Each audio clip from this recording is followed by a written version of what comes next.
Hello guys, मैं Priyanka Sudha Singh subject verb agreement का part 4 लेकर आपके सामने आ चुकी हूँ। आइए स्टार्ट करते हैं।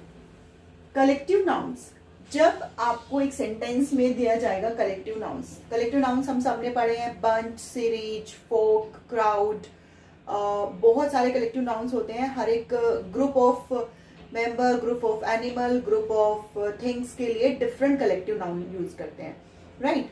तो कलेक्टिव नाउन्स जब आप यूज करते हो एक सेंटेंस में, तो उस केस में आप वर्ब का कौन सा फॉर्म यूज करेंगे? सिंगुलर फॉर्म यूज करेंगे, राइट? आइए एग्जाम्पल देख लेते हैं। अ bunch of keys is lying under the pillow. ऐसा क्यों करते हैं हम? क्योंकि ग्रुप ऑफ कीज के लिए हमने एक वर्ड यूज किया बंच, ठीक है? तो ग्रुप ऑफ कीज के लिए एक वर्ड यूज किया बंच, तो इसको हम एज अ होल कंसिडर करके वर्ब का सिंगुलर फॉर्म यूज करते हैं, ठीक है? A bunch of keys is lying, देखिए कीज वैसे तो देखने में प्लूरल लगता है, बट यहाँ पर वर्ब का सिंगुलर फॉर्म यूज हुआ है। A bunch of keys is lying under the pillow. Next देखिए, a series of lectures was delivered on environmental pollution.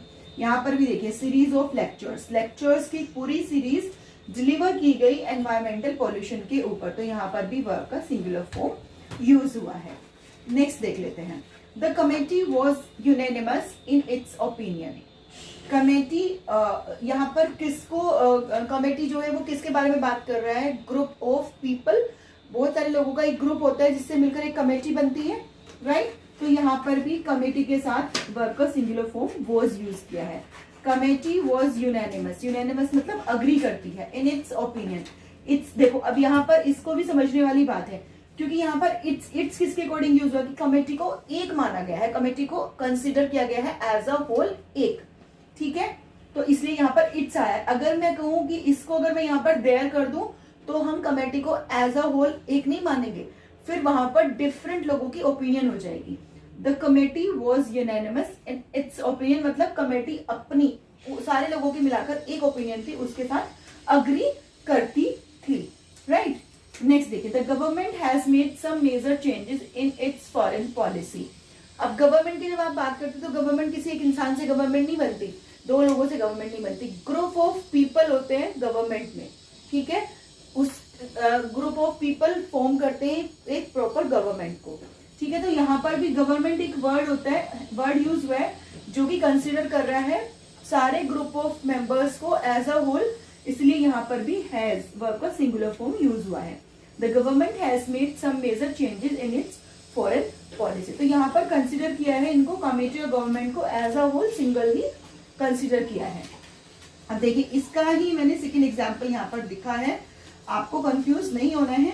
The committee were divided in their opinion, same आगे देखिए यहाँ पर verb use किया, plural use किया, क्यों? क्योंकि यहाँ पर देयर ओपिनियन था, देयर मतलब उन सबकी, कमेटी में जितने भी लोग हैं उन सबकी ओपिनियन होती है राय, मशवरा, उन सबकी जो राय थी उसके अकॉर्डिंग कमेटी को डिवाइड किया गया, ठीक है? तो यहाँ पर कमेटी देखो यहाँ भी यूज हुआ है, कमेटी यहाँ भी यूज हुआ है, बट यहाँ पर वर्ब का सिंगुलर फॉर्म था, यहाँ पर प्लूरल आ गया, क्यों?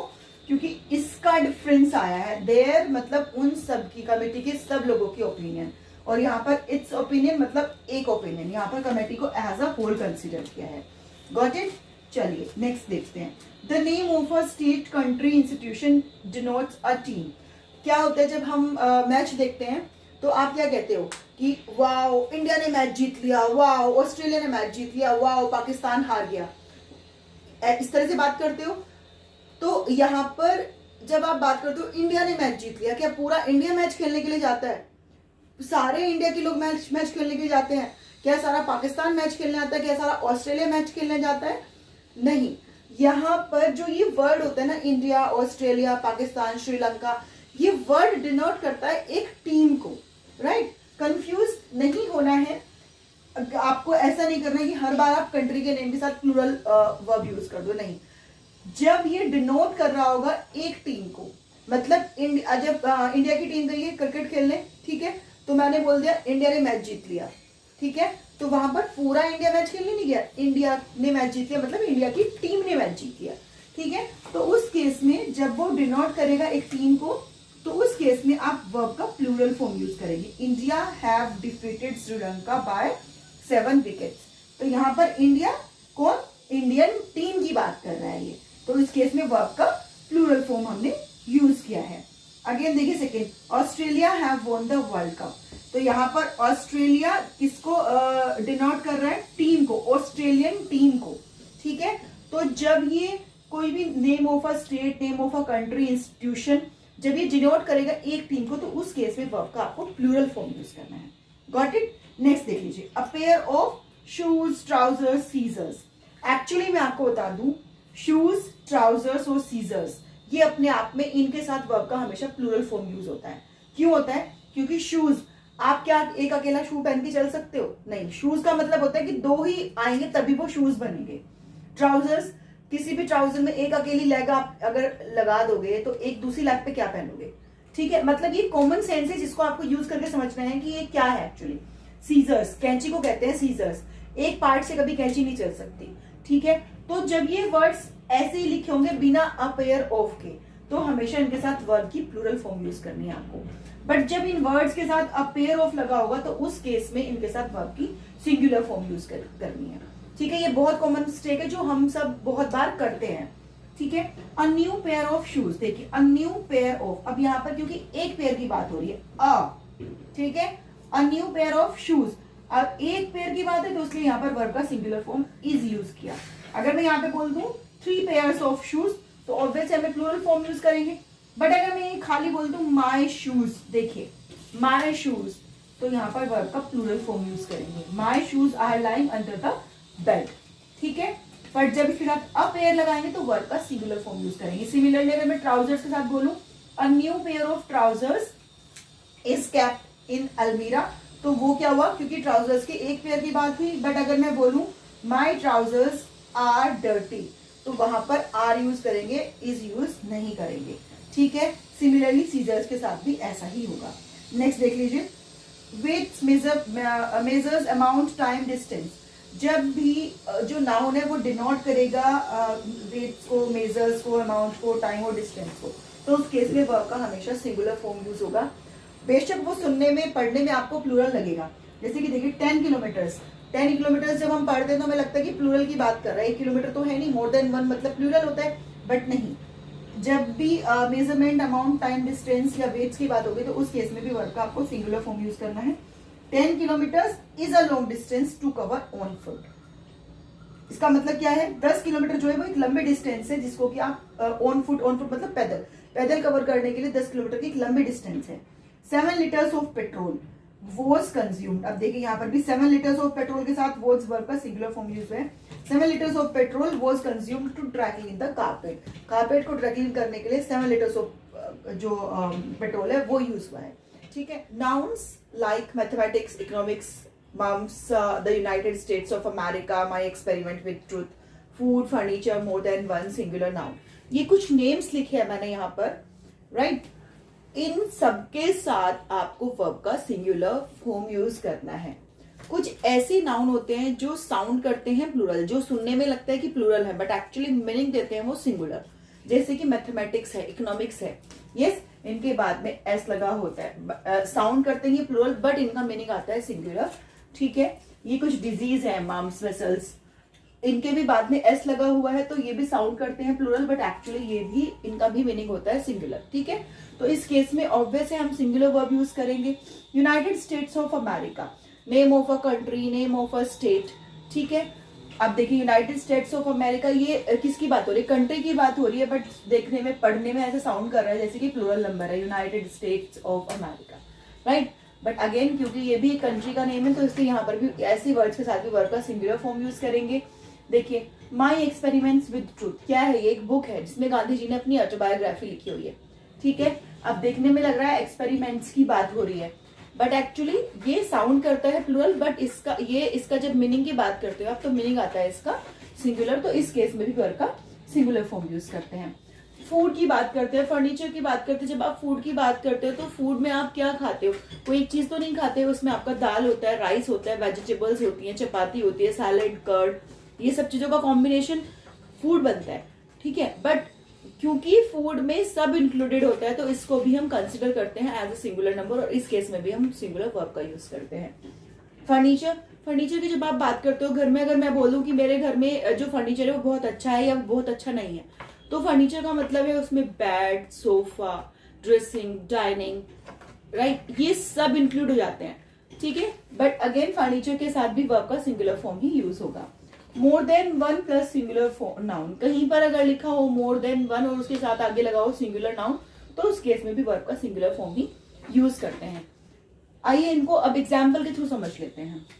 Mathematics is a challenging subject. तो मैथमेटिक्स क्या है, साउंड कर रहा है प्लूरल बट इसका मीनिंग है सिंगुलर। एक सब्जेक्ट की बात है, हम कभी लिखते हैं mathematics are a challenging subject, no, mathematics is a subject which we all study about in our classes, ठीक है।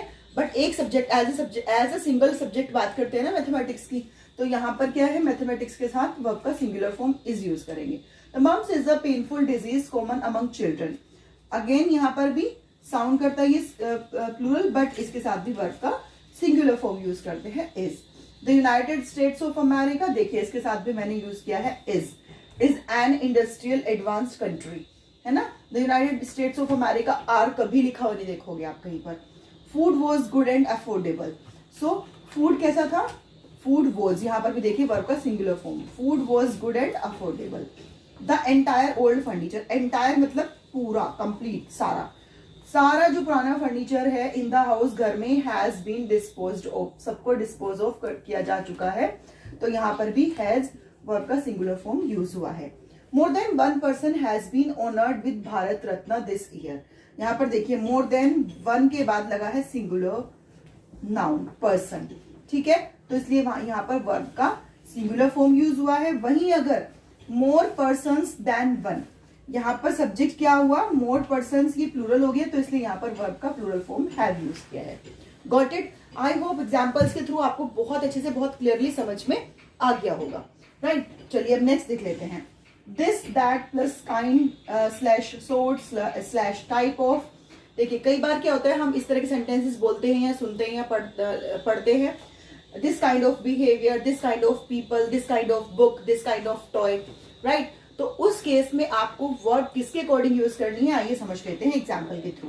दिस काइंड ऑफ बिहेवियर, अगर दिस काइंड ऑफ के बाद आपका वर्ब है सिंगुलर, तो वहां पर आप सिंगुलर, अगर आपका नाउन है सिंगुलर, तो वहां पर आप सिंगुलर वर्ब यूज करेंगे।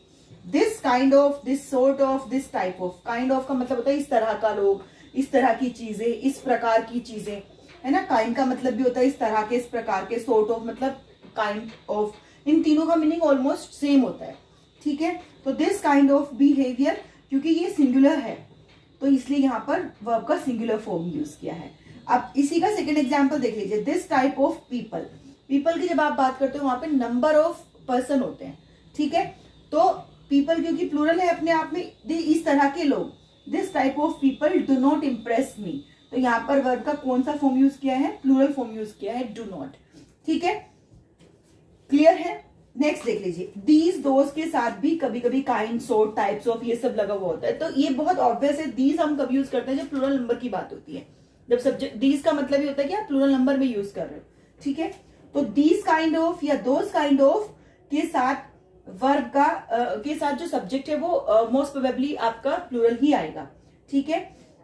Those kind of expensive gadgets, देखिए यहाँ पर प्लूरल आया है आपका सब्जेक्ट गैजेट्स आर, तो ऑब्वियस है कि वहां पर आप वर्ब की प्लूरल फॉर्म ही यूज करेंगे।